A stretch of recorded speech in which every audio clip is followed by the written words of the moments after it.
Someone had asked, I think I was in earlier today when I was at the table, we had this conversation about Sudan in particular, and how do we make these connections between what's happening, and a lot of the language was about their lived experience. I think I spoke with you about that, and how do we account for those things.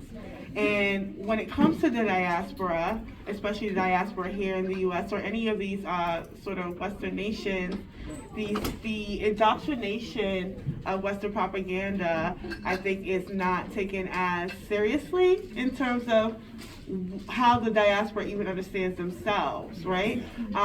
The way that things are culturally reduced when you come here to assimilate into a project. So when you think about that and you see resistance struggles in your homelands, how do you make those connections to what you are taught about your homeland, how you understand it culturally, and then what you're taught about resistance in general out of this country? How do you hold those two? And I think in terms of what Rafiki was talking about in terms of Pan-Africanism, when I talked about Black internationalism, is because while Pan-Africanism is a political it's a political objective,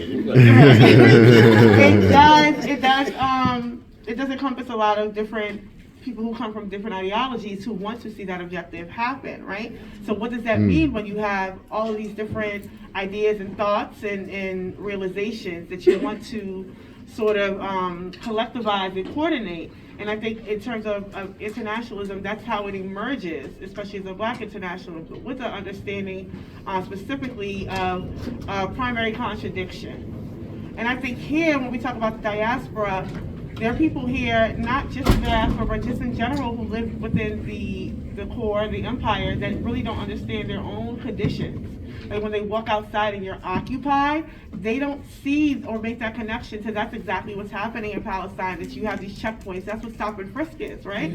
Or that we have these the 1033 program that allows for the surplus weapons to your local police departments can pull up on your block with that. That's exactly what's happening on the continent, right? So the fact that people are able to sort of separate that, because what's happening there, and the idea of what it is to be first, second generation here, like, you know, the streets are paved with gold, this is the land of opportunity, those kind of things, especially when you're told that this is a land of opportunity. You come here and you see something different, but you're told, oh, those are people who are not taking advantage of it, right?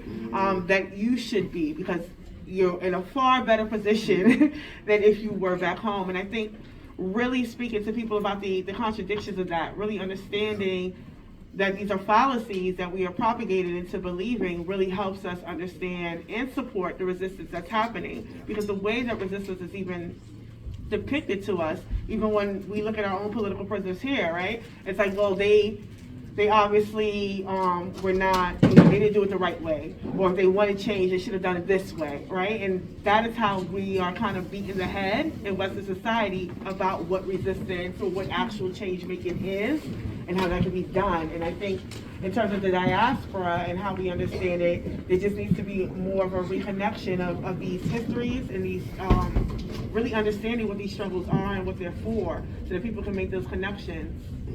But I'll yield there.